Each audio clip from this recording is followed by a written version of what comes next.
Hello everyone, and welcome to the first episode of my miniature mining expedition.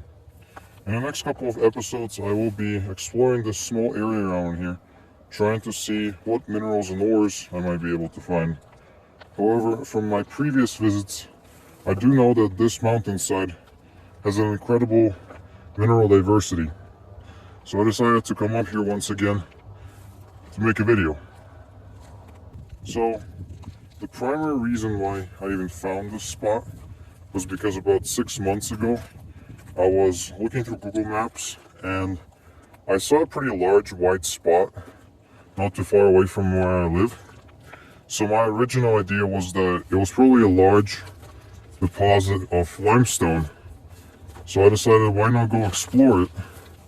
And when I came up here, it actually turned out to be quartz. And there's the spot which I was talking about.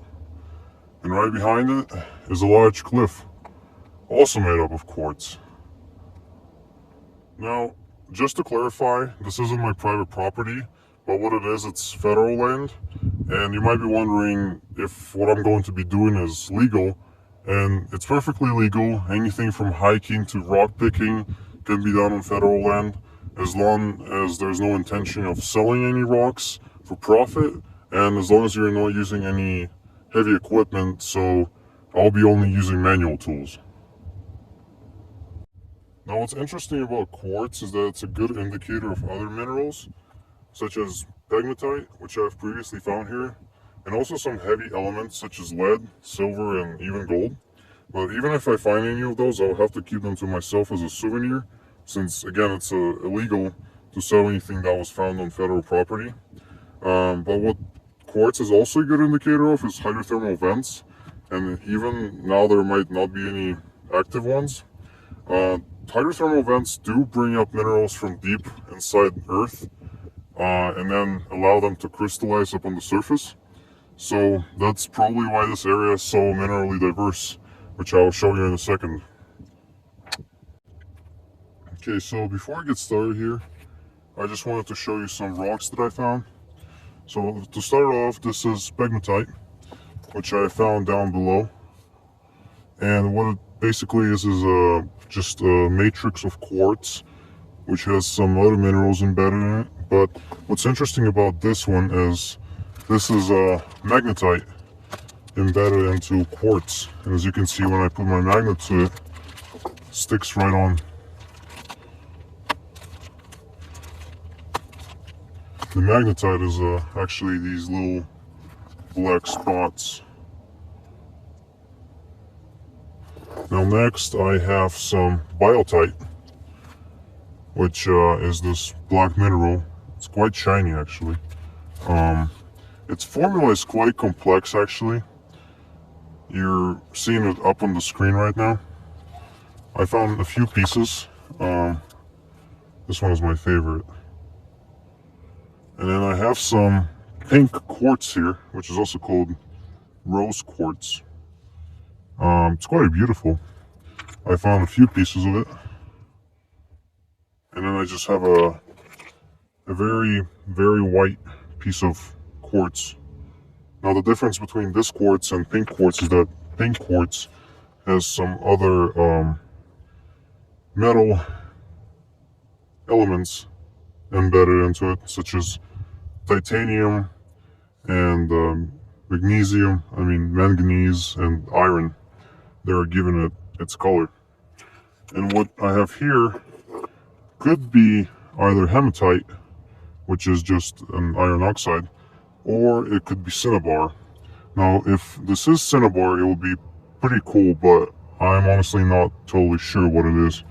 But if you know, I'll be happy to hear from you in the comments. What I'm thinking of doing here is to try to dig into this mountainside, hopefully finding something interesting, maybe like quartz geodes or crystals. Okay, I am now ready to start digging, but I first have to clean up all these rocks and sticks before I start.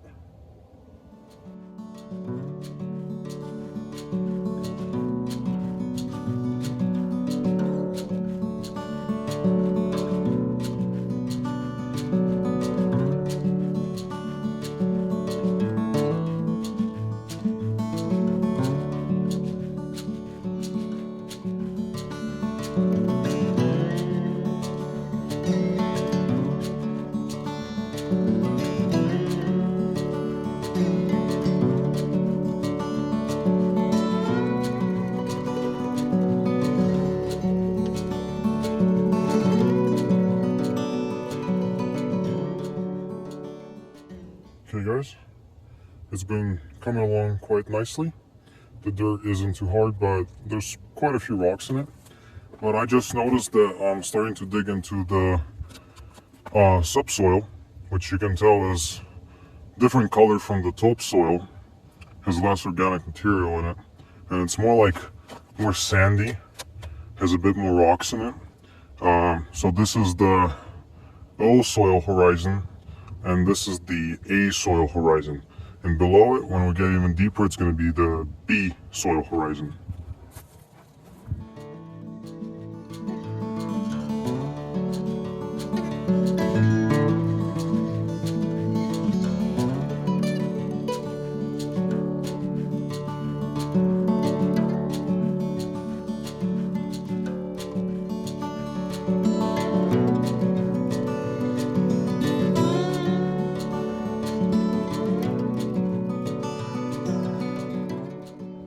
Okay, so I'm doing a quick progress update.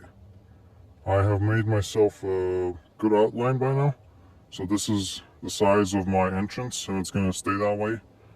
I've been trying to not expand anymore, trying to preserve the natural habitat. Any rocks that I've been finding, I've been just throwing above the entrance, so that in the spring, when the snow is melting, the dirt will be trapped by those rocks and not come down into the hole.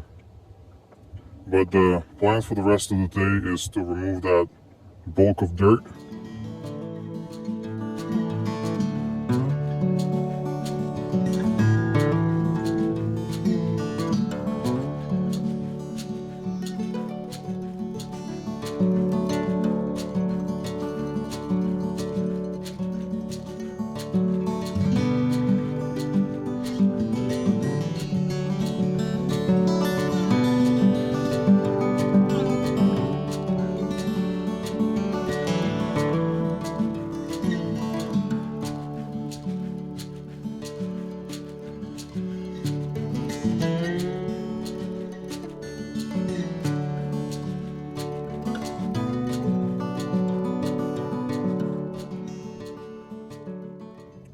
Okay guys, so the soil is getting a lot more rocky, especially down here, which is a good sign. It means we're getting closer to the bedrock, which I suppose is not too deep in this area. I'll be back with you in a little bit. Okay guys, it's day 2 of episode 1. I'm walking back up to my spot up on the mountain, and I noticed this large rock formation right here, which I suppose is just regular gneiss. But I took out my magnet, and when I put my magnet to it, it actually turned out to be somewhat magnetic. It's not that easy to see, but the magnet does stick to it somewhat, which tells me that there's some magnetite in this rock, and I think that's pretty cool. I'm back to the spot. I don't have as much time today as yesterday, so I'm gonna get right to work, and I'm gonna tell you if I find anything cool.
Okay, I'm doing a quick update.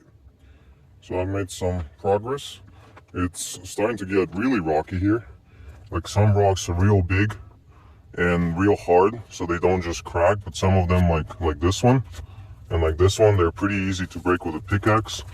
So I think later on I'm gonna have to make some support for the entrance, because once this dirt gets wet, it's gonna probably wanna cave in. But down the tunnel, I don't think I'm gonna need support because quartz is a pretty hard material, about 7 on the marsh scale. So that shouldn't be a problem later on.